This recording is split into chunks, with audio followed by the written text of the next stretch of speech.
Well, good morning. Welcome to the Breakfast News on Rajya Sabha TV. I'm Ashwarya with you. It is Monday morning and there's lots that's making news. Let us start with the headlines. Islamabad failed to take a credible action to stop terror financing, says a Financial Action Task Force report. Wants Pakistan placed on global watchdog's blacklist.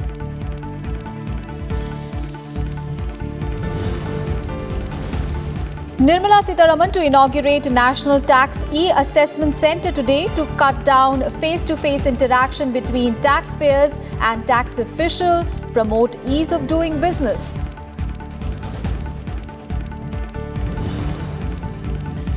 Last date for withdrawal of nominations for Maharashtra, Haryana polls many top BJP leaders, including Prime Minister Modi, to campaign in Haryana over next few days. Prime Minister to address 9 rallies in Maharashtra.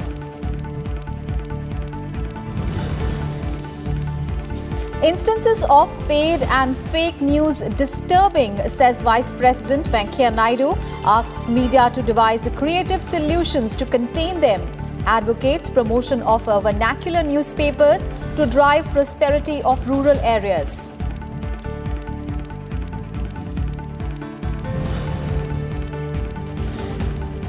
And Mahanavami being celebrated with religious fervour across the country. President Ramnath Kovind says Lord Ram's life inspires us to strive for nobility in thought, words and deeds.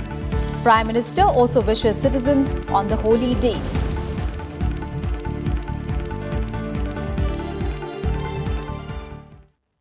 The biggest story that we're tracking this morning, in a big blow to Pakistan ahead of the annual plenary of the Financial Action Task Force or FATF, the country has poorly fared in a report by Asia Pacific Group on money laundering. In the FATF APG report card on money laundering and terror financing in Pakistan, the country was found low in 9 areas and moderate in 1 out of 10 effectiveness ratings.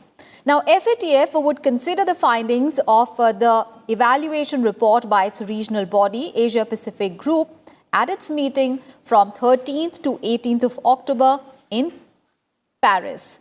And in the meeting, the global terror watchdog will decide on Pakistan's grey list status and whether there is a plausible reason to move towards blacklisting that country.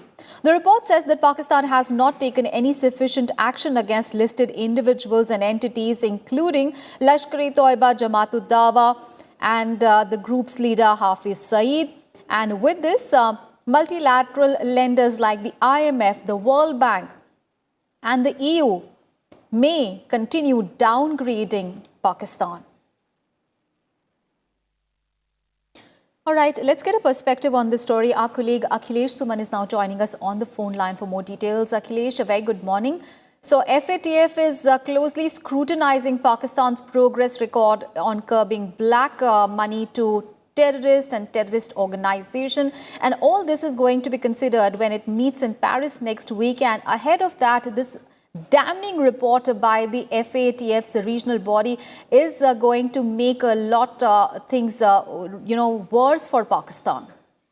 You are right, Ashwarya. Actually, the FATF team had visited also to Pakistan, and it has seen itself that how Pakistan is working on these, technical effectiveness issues and other related issues.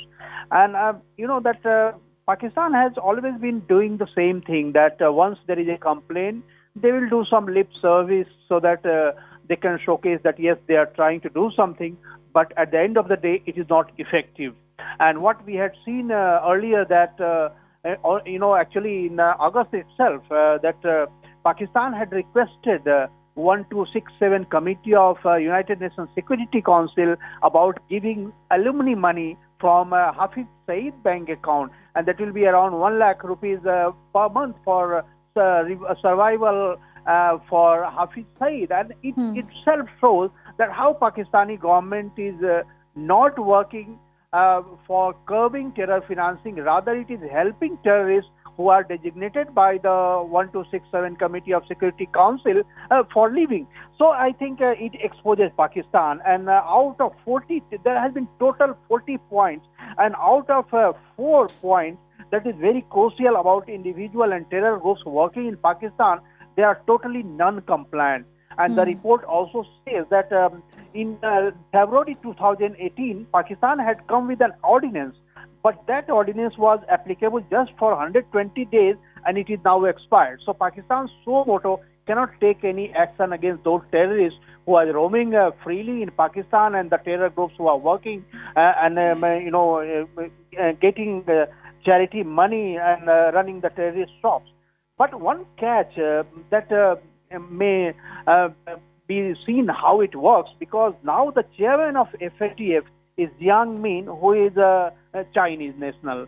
And earlier it was US Marshal Billington, and who was the earlier chairman and president of FATF. So in that way, seeing the US track record about blacklisting Pakistan, about working, pressurizing Pakistan or terror funding, now it will be interesting to see that how China works, because you remember that Chinese President Xi Jinping is almost coming to India for informal summit with Prime Minister Narendra Modi. So it will be interesting to see that once the Chinese President going back and FATF plenary is going to begin from 13 to 18 October, it will be interesting that how Chinese President acts. So everything is depending on the political alignment inside the FATF, because till now Chinese had been pressurizing Pakistan, also Chinese had been supporting the case against Pakistan, but now it will be interesting to say that how Chinese work. But the case is very strong against Pakistan. Absolutely. And if it goes in normal way, Pakistan is about to be blacklisted by the FATF in the October, Sorry. Absolutely. So the 13th to 18th October meet will consider these findings of this evaluation report on Pakistan that has been brought out by the FATF's regional body on money laundering. And as Akhilesh has been telling us, that there is a very strong case that the Pakistan may be blacklisted. We have to wait and watch what happens next. Thank you so much, Akhilesh, for all those updates there on that big story. All right, let's get you some other news now. Finance Minister Nirmala Sitharaman will inaugurate the Income Tax Department's regional e-assessment center today, which will avoid face-to-face interaction between taxpayers and tax officials. An official release said that the setting up of NEAC is a step for better taxpayer service, reduction of taxpayer grievances, in line with the Prime Minister's vision of Digital India and the promotion of ease of doing business. And the aim of this new service is to impart greater efficiency, transparency and accountability in the assessment process.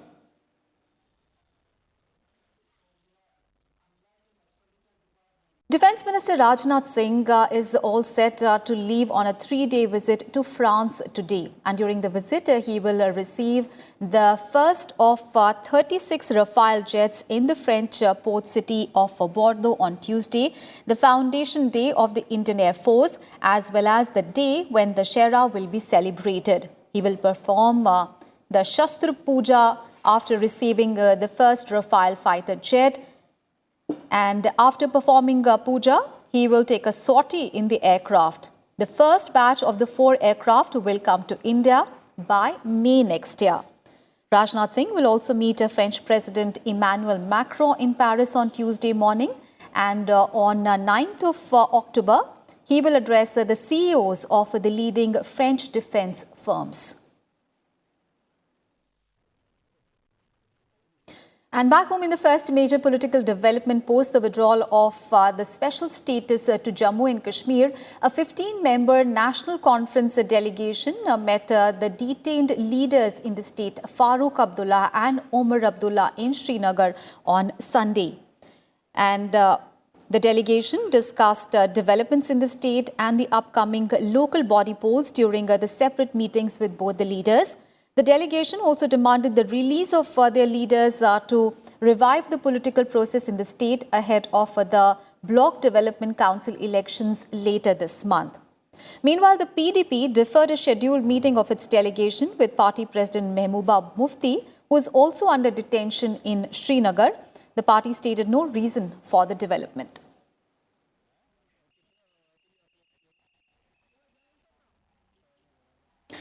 And in news from Bihar now, where the water levels of Ganga River and the Punpun rivers continue to recede.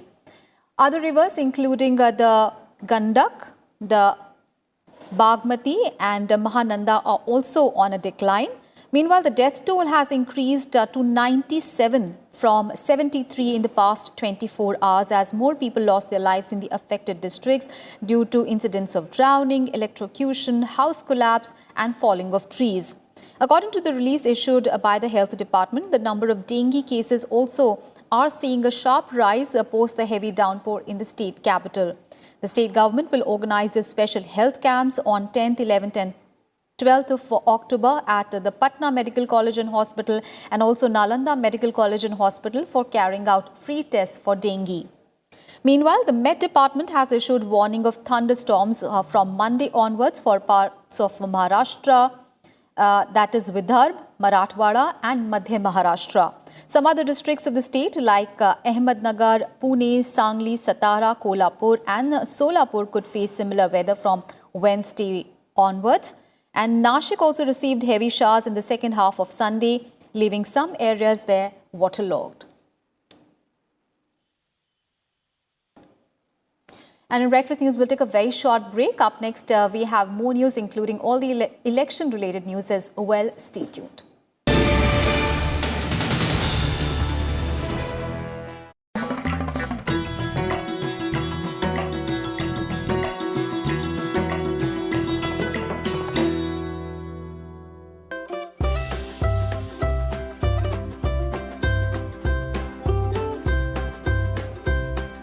Delhi for centuries has nurtured many kingdoms and rulers.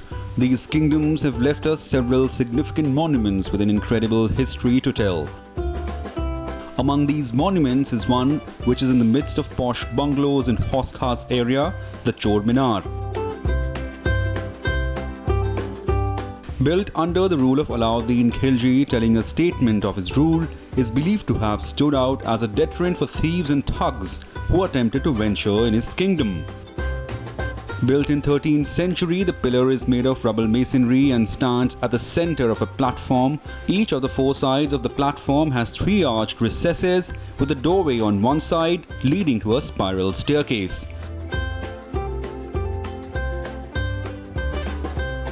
The pillar, also believed to be known as the Tower of Thieves, was used to display the severed heads of the thieves and thugs through its 225 holes.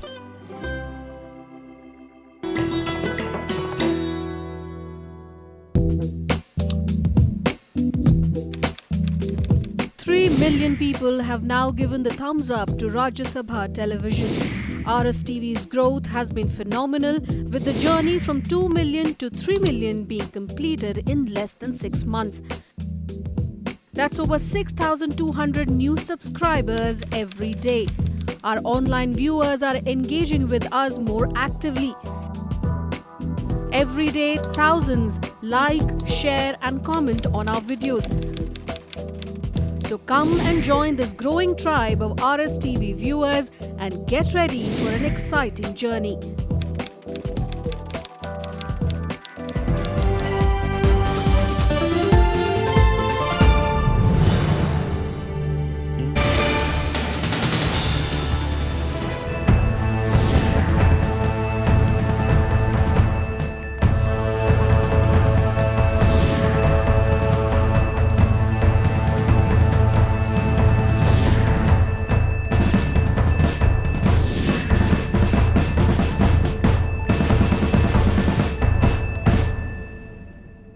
All the election-related news now from poll-bound Maharashtra and Haryana, beginning with Haryana.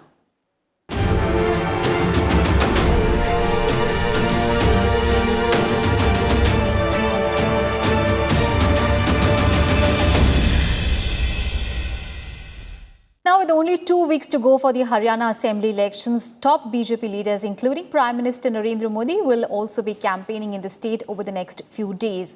Prime Minister Modi will be addressing 4 rallies across Haryana over the next 2 days. He will address the first rally in Ballabgarh in Faridabad district on 14th of October, and this will be followed by 3 rallies in Dadri, Thanesar and Hisar on 15th of October, that is the next day.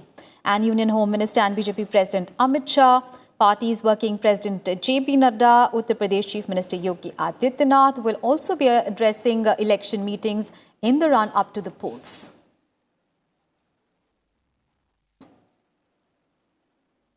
All right, let's get more details. Our colleague Ravindra Singh Shuran is joining us live from Haryana. Very good morning, Ravindra. So, just 2 weeks to go for the Haryana Assembly elections, and we understand, all the parties' top leaders, a galaxy of them, and of course, for the BJP Prime Minister Narendra Modi will be campaigning in the state over the next few days. How does the campaigning look like right now? Yeah, good morning, Ashwara. That's right. Election campaign in Haryana now. Only 2 weeks are left for the voting. Election campaign is going on completely on the full swing. All the political parties, they are trying to woo the voters and seek votes for their respective candidates. Yesterday also what we saw, let me take you to the development which took place yesterday. Two of the former legislators and one, the sitting MLA of the INLD, he has joined the BJP in presence of Manohar Lal, the Chief Minister. In one of the candidate of JJP who was from Ambala city, he has also supported the candidature of the BJP's candidate Anil Vij in Ambala. So these are the recent developments which took place yesterday. That's right, BJP is going on very full swing. Assiduously, they are trying to put in their full force in this election for the campaigning. The Prime Minister Narendra Modi will lead the campaign. He will address 4 rallies, which we have reported on Friday, and it is confirmed now. He will address 4 rallies in Haryana in different parts of the state. Besides him, the top leadership of the BJP, including Mr. Rajnath, Amit Shah, J.P. Nadda, and other cabinet colleagues of them, also some of the chief minister of the states of other states, they will also come here and woo the voters and seek support for their respective candidates of the BJP. On the other hand, if we talk of the Congress party, which seems to be the principal opposition party today, they are still tackling the infighting. Ashok Tanwar, the former state president of the Congress party, he has launched a massive scathing attack against 10 years Chief Minister Bhupen Singh Hooda, and Ashok Tanwar is also today campaigning against the candidates of the Congress party and Hooda himself in his home bastion, that is Garhi Sapla Kiloi constituency, and he will Ashok Tanwar will also campaign against the Congress candidates in Beri and some other constituencies of Rohtak district. So it seems to be a setback for the Congress party, and on the other hand, JJP, which is trying to replace the Congress party in the opposition, they are also trying to woo voters by raising some issues of unemployment and some other issues of the farmers. But how the political equations in this election will turn out, we have to wait till 21st. But all the political parties, they are now struggling, and they are trying hard to woo voters in their favor. Absolutely, and BJP has 48 members in the outgoing assembly, looking for an easy comeback amid divided Congress and also the weak INLD. So we have to wait and watch what happens in the elections. Of course, Haryana is going to polls on 21st of October, counting of votes on 24th of October. Thank you so much, Ravindra, for all those updates there from Haryana. And now let's get you all the news and updates from election battleground in Maharashtra.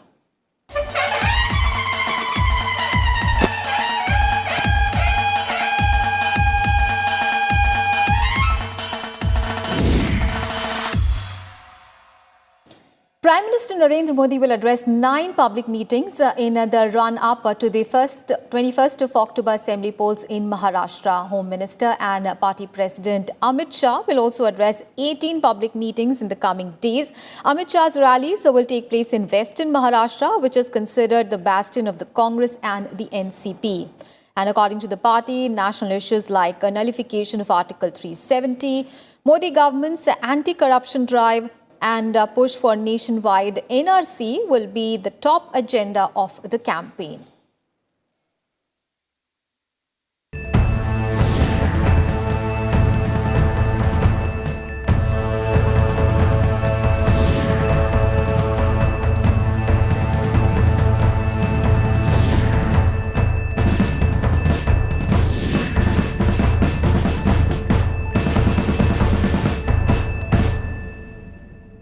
On to some other news now. Vice President M. Venkaiah Naidu has urged media to be prepared to tackle the menace of fake news.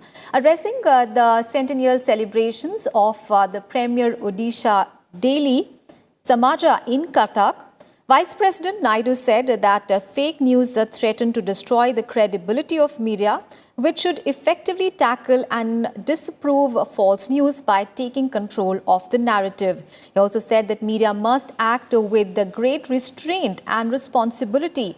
And emphasizing on the need for a free and fair media, Naidu said that it is essential for a healthy democracy. He also said that media must also expose loopholes in the democratic system, which ultimately helps the government in filling vacuums and gaps, making the system more accountable, responsive and citizen-friendly. He also advocated the promotion of vernacular newspapers as they promote national languages and drive the prosperity of especially the rural areas.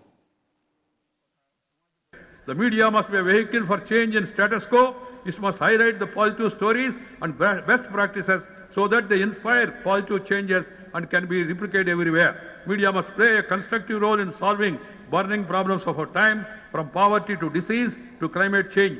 They would have already witnessed the stellar role played by Indian media in making the Swachh Bharat movement a success. Prime Minister declared India as open defecation free. And a lot of credit for these achievements goes to the media, because media have given wide coverage to the Swachh Bharat Abhiyan. They should continue to do it because it's not one day issue. Media must also lend a helping hand in protecting, preserving, promoting India's rich cultural heritage and languages. Love and live with the nature. Nature, culture, together for better future. That should be the motto. Protect the nature, protect the rivers, protect the trees, protect the animals. That will protect you also. So nature, culture, together for better future. That should be the way forward for all of us. On to some sports news now. First up, cricket. India beat South Africa by 203 runs in the opening test at Visakhapatnam to take a 1-0 lead in the three-match series. India dismissed South Africa for 191 runs in their second innings on the fifth and the final day on Sunday. Defending a 395-run target, India rode on the bowling exploits of Ravindra Jadeja and Mohammad Shami to complete the win. Shami took 5 wickets and Jadeja scalped 4. The Proteas were bundled out for 191 post-lunch and after resuming the overnight score of 11 for 1.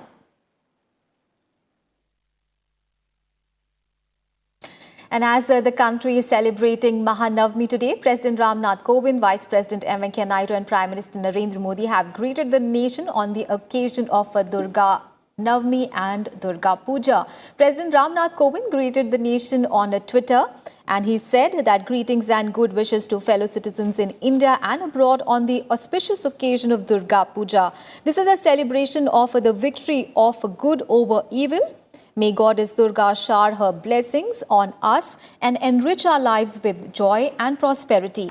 Prime Minister Narendra Modi also took to the social media handle Twitter and gave his best wishes to all on the auspicious occasion of Mahanavami. He also said that may we all achieve our endeavors by the grace of Maha.